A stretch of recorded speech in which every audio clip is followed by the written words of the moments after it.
Hey friends, Carl the Lady Hamster here. Congratulations on almost surviving Module 3. I'm sure you guys sure are excited about your celebration of learning coming up. Stay tuned for a totally excellent review.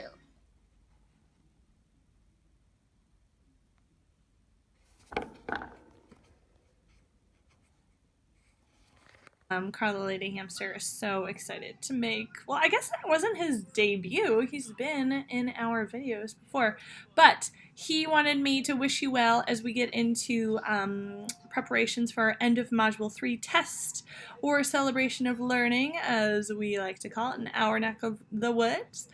We are going to spend, what is today? Tuesday. We're going to spend Wednesday, well, we're going to, Cal's joining me, so hopefully he will behave. We're going to spend our video tonight starting our test review, and then we're going to dedicate our class time tomorrow to some more test review. So when you guys come into school on Thursday, you are going to be ready to take that test, or ready to celebrate your learning. So I am also super, super excited to share what I learned. You guys know that I went to teacher math school today, so I'm really excited to share what we learned. We learned some really cool strategies when it comes to problem solving.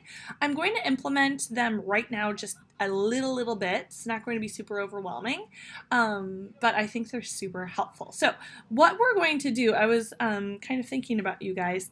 We're going to think of that word that we like to use fairly frequently, chunk. When we're working on these problems, we're going to just look at them in chunks, and we're going to process what they mean in chunks. We're not going to read the entire paragraph and then try to synthesize all of the information immediately. We're just going to really look at it in chunks. So what we're going to do is you guys are going to bring in the answers for this first and second problem. This is your secret word. We won't have a traditional secret word, but you need to bring in your answers for problem 1 and problem 2 tomorrow to class. That is going to be your checkout to prove whether or not you watched this video or / did your homework. And then we're going to go over these problems in class along with a couple of more other problems. So let's look at this. So Cookie Monster and Grover, we have their images up above if you need to connect them with a face, have entered a blueberry picking contest at the Blue Monster Festival. Wow, that sounds so fun. Grover picked 4 2/3 pounds of blueberries. Cookie Monster picked 6 1/3 pounds, but 2.25 pounds were squished because of his big hands and were disqualified. How many blueberries did Cookie Monster pick? Who picked more blueberries? How much more did he pick? Okay, so this is a lot of information. A strategy that we're going to start working on when we're looking at these word problems is really when we're reading our word problem is I want you to visualize what's going on. So that might mean that you're going to rewind and visualize that as I read that again. That might mean that you pause right now and reread the problem silently to yourself and visualize. So we're going to talk about that as a strategy. What I want to focus on right now is chunk. So we have several sentences here. I want you to focus on the chunks of sentences, the chunks of information that are being given to us one at a time. Okay, so first chunk, Cookie Monster and Grover have entered a blueberry picking contest at the Blue Monster Festival. Yeah, that's a chunk. After we look at our first chunk, we want to ask, can I draw anything? Can I model this information? Not yet. But here we have our next chunk. Grover picked 4 2/3 pounds of blueberries. Okay, so that is valuable. We're going to represent Grover with a G, and we're going to jot down how many blueberries he was responsible for picking. So 4 2/3 of a pound of blueberries. Okay, cool. And then we have Cookie Monster. We have CM for Cookie Monster. So this is our next chunk. So Cookie Monster picked 6 1/3 pounds of blueberries. That's going to be our first chunk. After we read a chunk, we're going to ask, can I write anything down? Can I illustrate? Yes, you can. You can jot that information down. But there's a caveat here. Cookie Monster squished 2.25 pounds because he has big hands. For those of you that know Cookie Monster, you are probably visualizing his giant hands squishing those poor little blueberries. I bet he was way too excited. So, how many pounds were squished? 2.25. So that means we're going to have to remove 2.25 pounds from the 6 1/3 of a pound. And this is looking a little bit like the second problem we did in class today, where we have a combination of fractions and decimals. You guys aren't going to be afraid of those. You guys know how to handle that. Okay, so now the final question is, how many blueberries did Cookie Monster pick? And then, so that's question A. And then we need to know who picked more blueberries. That's going to be B. And then how much more did he pick is going to be C. So first question, how many blueberries did Cookie Monster pick? Very simply, you need to figure out the difference between 6 1/3 and 2.25. So when you bring in your homework tomorrow, the first problem 1, is going to have 1, 2, 3 parts.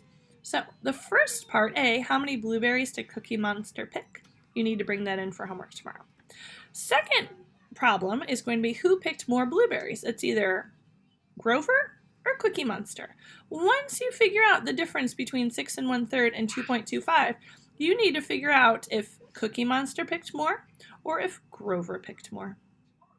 The final part to question 1 is how many more did he pick?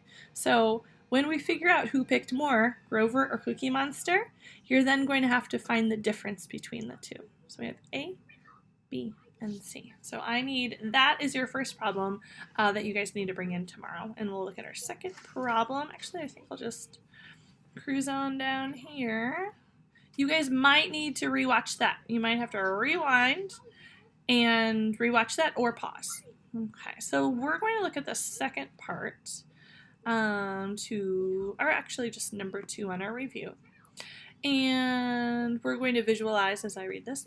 After the contest, Cookie Monster was really thirsty. He bought 9.5 gallons of blue raspberry Kool-Aid. Watch this happen in your head. Imagine this all playing out. He drank 3 2/3 of a gallon himself and shared 2 3/4 of a gallon gallons with Grover. What a guy. How much Kool-Aid does he have left over to share with Rosita? Include a tape diagram as part of your answer. Okay, interesting. So let's do our chunk method. Let's read this in chunks, and then let's ask ourselves, can we draw anything? Can we illustrate any of this? Okay, so after the contest, so that's the blueberry picking contest from above, Cookie Monster was really thirsty. Okay, so that's the first chunk. Can we draw anything? Sure, we can draw a thirsty Cookie Monster, but that's not going to help us solve this problem. So okay, so that's the first chunk, cool. Second chunk, he bought 9.5 gallons of blue raspberry Kool-Aid. Okay, so that's a chunk, and I'm going to ask myself, can we draw anything? The answer is yes. Cookie Monster bought 9 1/2 gallons of blue Kool-Aid. Okay, cool. Next chunk. He drank 3 2/3 of gallons himself. Okay, so chunk. Let's just take that first. So Cookie Monster drank from that 9.5 gallon. 9.5 gallons. He drank 3 2/3 of a gallon. Or 3 2/3 gallons. Okay, so that's another chunk. Next chunk. He shared 2 3/4 gallons. So we're going to subtract even more because he is such a generous guy. So that's another, oops, I didn't know I could do that. That's another chunk that we can jot down. Okay.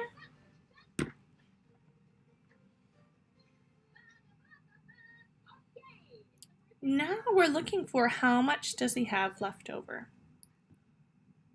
And that's our final chunk. How much Kool-Aid does he have left over? The fact that he's sharing it with Rosita, I mean, that's wonderful that he has such a generous spirit, but we don't really care.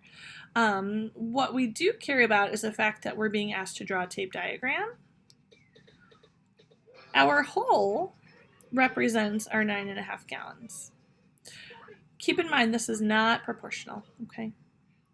We are going to take away 3 2/3 from our 9.5 gallons. We are going to take away 2 3/4 from our 9.5 gallons.